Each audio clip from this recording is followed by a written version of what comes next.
अभी जो ये कंट्रोवर्सी चल रही है डॉग ब्रीड बैन को लेकर, तो उनमें लिस्ट जो निकाली थी 23 डॉग ब्रीड बैन थी। ठीक है, तो एक आप जब उसको पूरा पढ़ोगे तो मैस्टिफ डॉग्स भी आते हैं उनमें। तो मैस्टिफ डॉग क्या बैन कर देना सही डिसीजन था, या वो फिर गूगल पे सर्च करके अपलोड किया हुआ डेटा है वो? उनके पास क्योंकि प्योर डेटा नहीं है मैस्टिफ के बारे में, मैस्टिफ होते कैसे हैं। तो मैस्टिफ पूरा ग्रुप ही बैन कर दिया।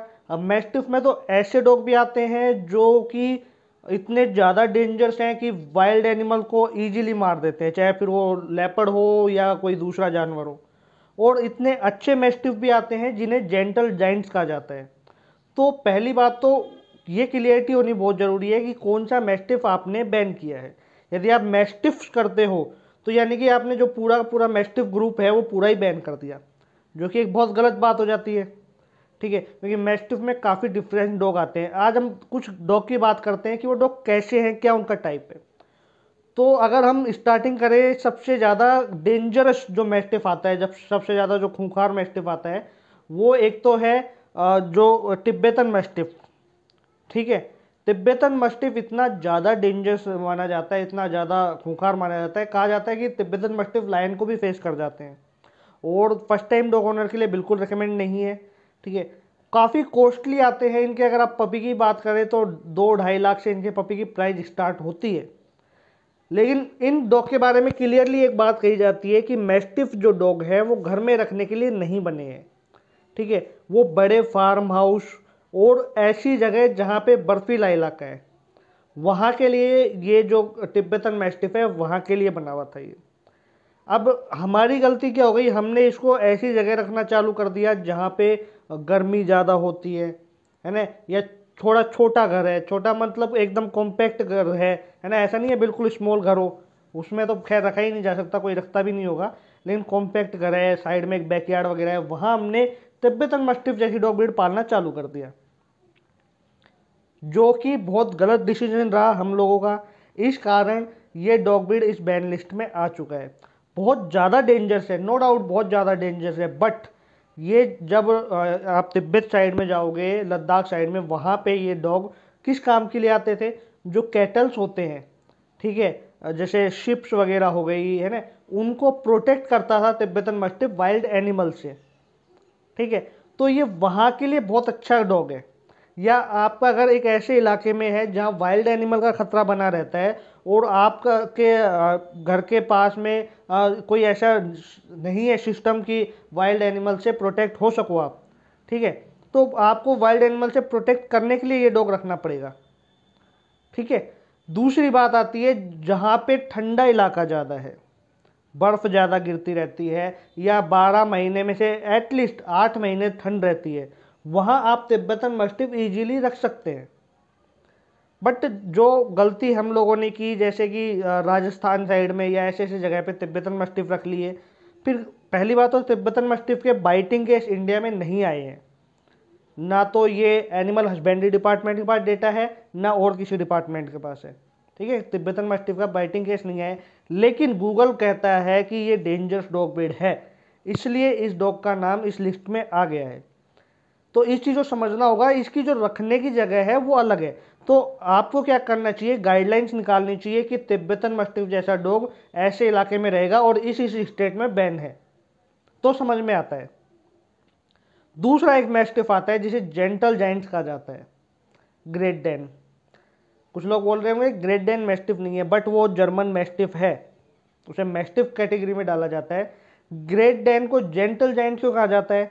क्योंकि वो इतना ज़्यादा शरीफ है, इतना ज़्यादा एकदम काम डॉग है कि ऐसा नहीं है किसी पे भी एग्रेशन शो कर देगा। बहुत ही ज़्यादा केयरिंग डॉग है, छोटे बच्चे उनके ऊपर बैठ जाते हैं, ठीक है, स्ट्रेंजर भी उन्हें प्यार करते हैं, बहुत अच्छा डॉग है ग्रेट डेन। ग्रेट डेन की स्पेशलिटी क्या है कि वो काफ़ी ज़्यादा लार्ज डॉग है। जितने भी डॉग आते हैं पूरे डॉग वर्ल्ड के अंदर, सबसे ज़्यादा जो बड़ा डॉग आता है लंबाई के अंदर, वो ग्रेट डेन है, सबसे ज़्यादा लंबा। अब ग्रेट डेन के लिए हमने क्या गलती की कि वही सेम तिब्बतन मस्टिफ वाली ग्रेट डेन को छोटे घरों में रखने लग गए। ग्रेट डेन छोटे घरों के लिए नहीं बने हैं। कुछ ग्रेट डेन मैंने ऐसे देखे हैं जो इतने ज़्यादा एग्रेसिव होते हैं कि रॉटविलर या जर्मन शेफर्ड भी कुछ नहीं होते उनके सामने। इतने ज़्यादा डेंजरस हो जाते हैं। अब वो क्यों होते हैं? क्योंकि डिपेंड करता है ओनर पे। सारी बात वहीं आ जाती है कि ओनर कैसा है।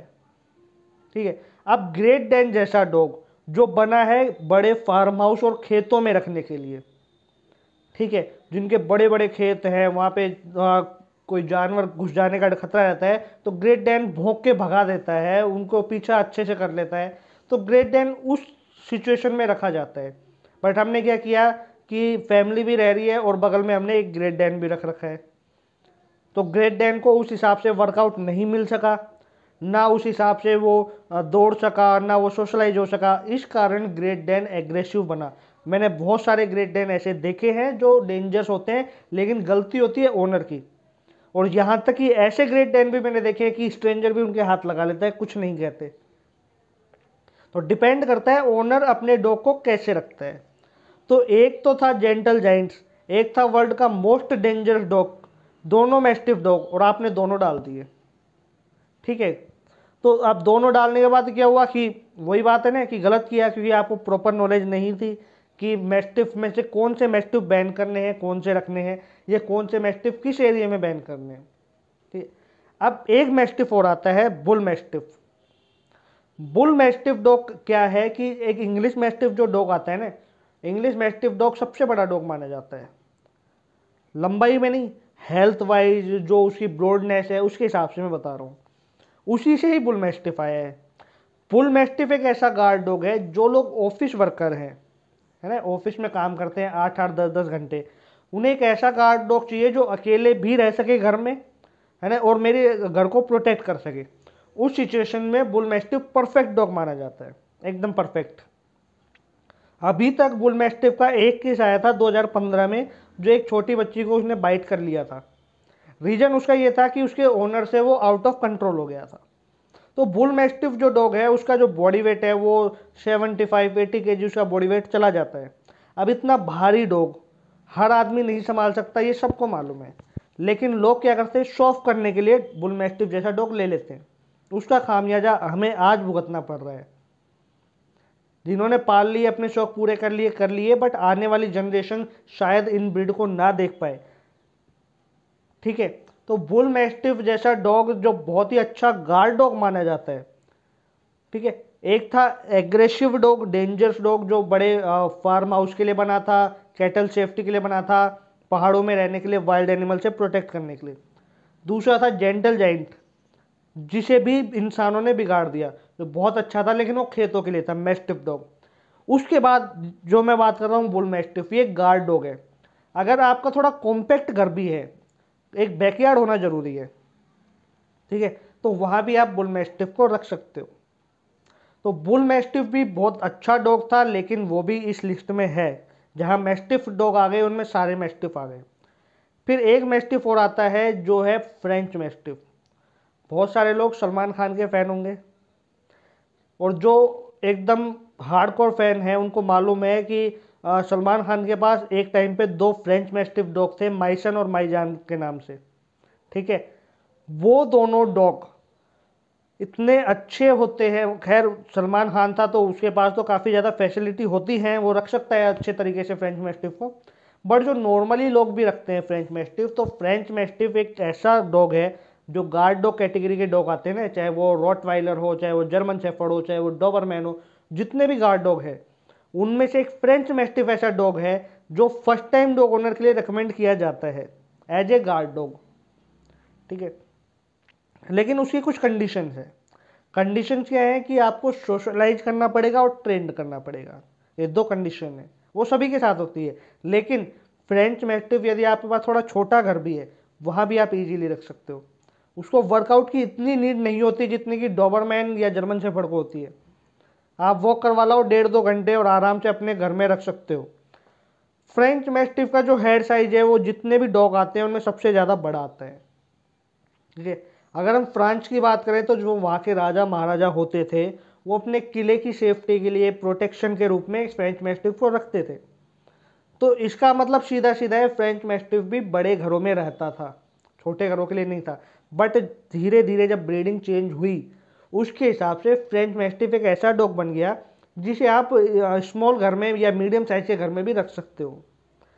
मैंने बहुत सारे फ्रेंच मैस्टिफ ऐसे देखे हैं, look like no doubt dangerous दिखता है डॉग, ऐसा लगता है कि आदमी को जान से मार देगा, लेकिन ऐसे फ्रेंच मैस्टिफ मैंने देखे हैं कि छोटे छोटे बच्चे उसके ऊपर बैठे हुए हैं, ठीक है, खेल रहे हैं उसके साथ, वो बिल्कुल भी एग्रेशन नहीं दिखा रहा है, बिल्कुल भी एकदम ऐसा नहीं है कि गुस्सा कर रहा है या भौंक रहा है, एकदम शांत बैठा हुआ है।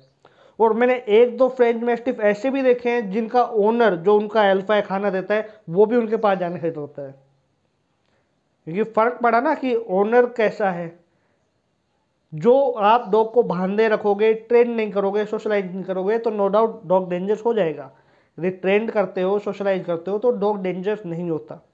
तो ये मैंने कुछ एग्जाम्पल दिए हैं 4 जो मैस्टिफ डॉग हैं उनके। अब जो ये लिस्ट आई थी इसमें मैस्टिफ डॉग जो बैन किए, तो यानी कि मैस्टिफ पूरा ग्रुप बैन कर दिया। तो आपके पास ऐसा क्या डेटा था कि मैस्टिफ डॉग सारे बेकार होते हैं, सारे डेंजरस होते हैं? समझ में आ रहा है? क्योंकि मैंने जेंटल जायंट का भी नाम लिया, 2 अच्छे गार्ड डॉग भी बताए, और एक ऐसा डॉग भी बताया जो वाइल्ड एनिमल को 1 मिनट में फाड़ के रख सकता है। तो आप खुद सोचिए कि इतने सारे मैस्टिफ डॉग हैं, और भी काफ़ी मैस्टिफ आते हैं, लाइक केन कोर्सो जिसे इटालियन मैस्टिफ कहा जाता है, ठीक है। और भी काफ़ी सारे मैस्टिफ डॉग आते हैं जो कुछ डेंजरस हैं, नो डाउट, नहीं ऐसा नहीं है कि नहीं है, कुछ बहुत ही अच्छे जेंटल जायंट कहा जाता है जिन्हें। आप सभी डॉग को एक कैटेगरी में नहीं ला सकते, ठीक है। जो डेंजर्स भी हैं उनके लिए भी गाइडलाइंस बनानी बहुत ज़रूरी होती है कि कौन सा डॉग किस एरिया में रहेगा, किस सिचुएशन में रहेगा, और उसका ओनर को क्या ऐसी उसके पास क्वालिफिकेशन होनी चाहिए कि वो ऐसे डॉग रख सके। बैन कर देना कोई सॉल्यूशन नहीं होता, ठीक है।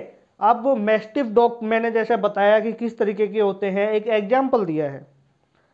मैं आपसे यही अपील कर रहा हूं जो मेरे व्यूवर्स हैं कि जो हैशटैग चल रहे हैं उनको आप वायरल करते रहिए। ट्वीट कर सकते हैं तो ट्वीट कीजिए, सोशल मीडिया अकाउंट पे आप अपने पोस्ट करते रहिए कि जो ये डॉग ब्रीड बैन को लेके जो ये प्रॉब्लम चल रही है ये जल्दी सॉल्व हो। कर्नाटका में स्टे ले लिया गया है और स्टेटों में नहीं लिया गया, ठीक है।